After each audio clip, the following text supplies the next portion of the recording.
His Excellency Presiden Joko Widodo.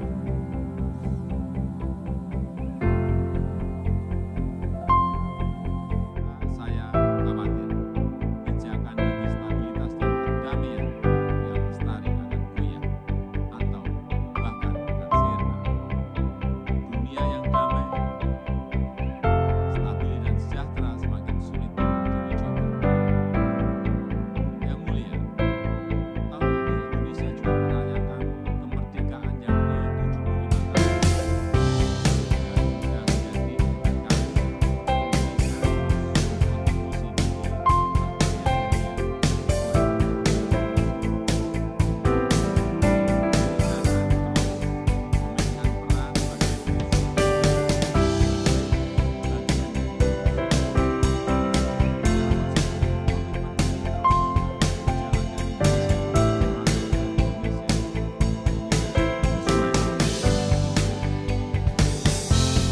Indonesia akan terus.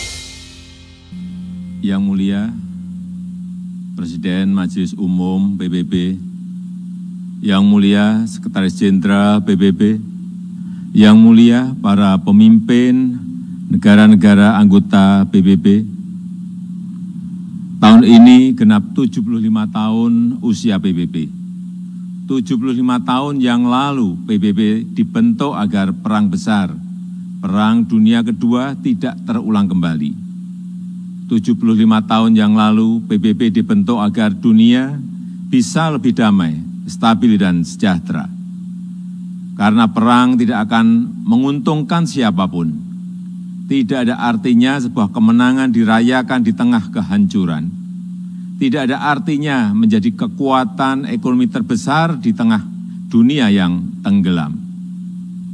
Pimpinan sidang yang terhormat, di usia PBB yang ke-75 ini, kita patut bertanya, apakah dunia yang kita impikan tersebut sudah tercapai? Saya kira jawaban kita sama, belum. Konflik masih terjadi di berbagai belahan dunia. Kemiskinan dan bahkan kelaparan masih terus dirasakan. Prinsip-prinsip piagam PBB dan hukum internasional kerap tidak diindahkan, termasuk penghormatan terhadap kedaulatan dan integritas wilayah.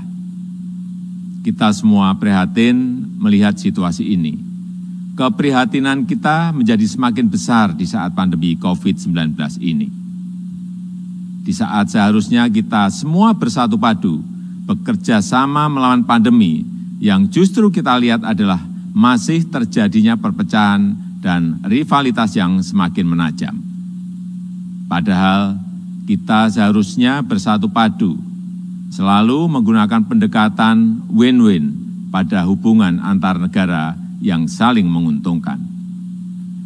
Kita tahu dampak pandemi ini sangat luar biasa, baik dari sisi kesehatan maupun sosial ekonomi.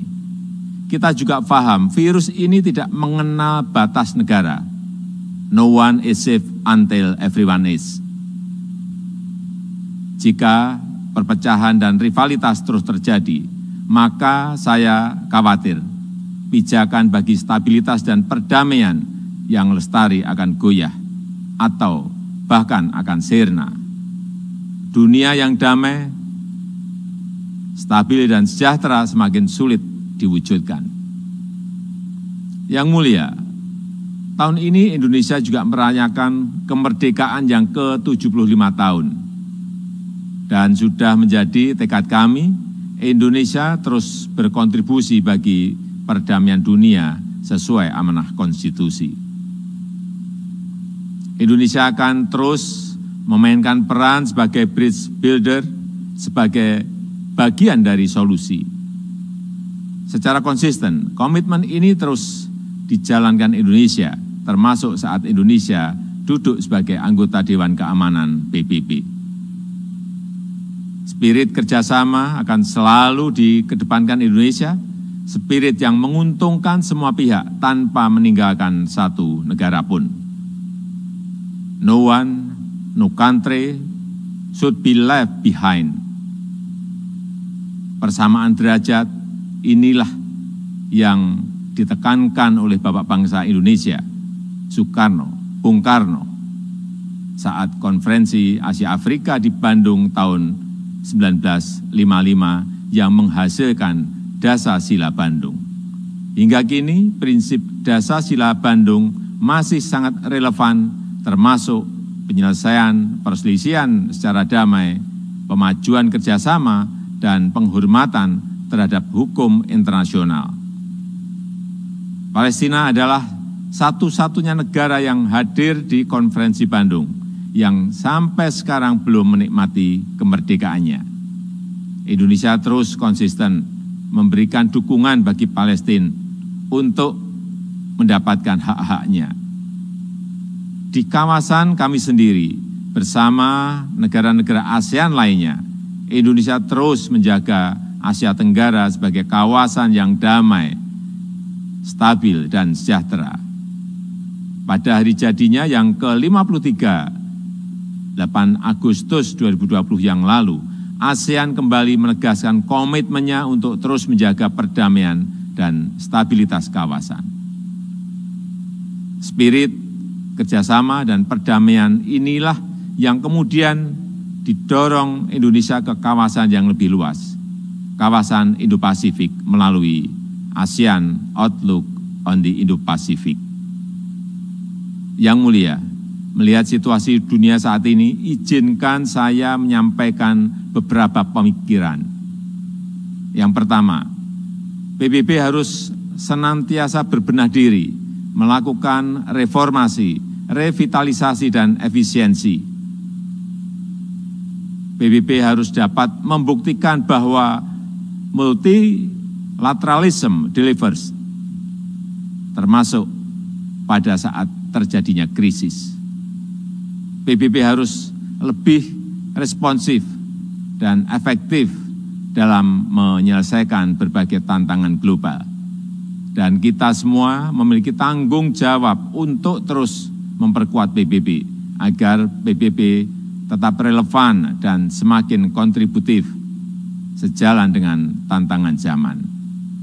PBB bukanlah sekedar sebuah gedung di kota New York, tapi sebuah cita-cita dan komitmen bersama seluruh bangsa untuk mencapai perdamaian dunia dan kesejahteraan bagi generasi penerus.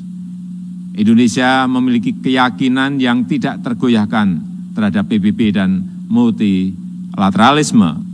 Multilateralisme adalah satu-satunya jalan yang dapat memberikan kesetaraan. Kedua, kolektif global leadership harus diperkuat. Kita paham bahwa dalam hubungan antar negara, dalam hubungan internasional, setiap negara selalu memperjuangkan kepentingan nasionalnya. Namun, jangan lupa, kita semua memiliki tanggung jawab untuk kontribusi menjadi bagian dari solusi bagi perdamaian, stabilitas, dan kesejahteraan dunia.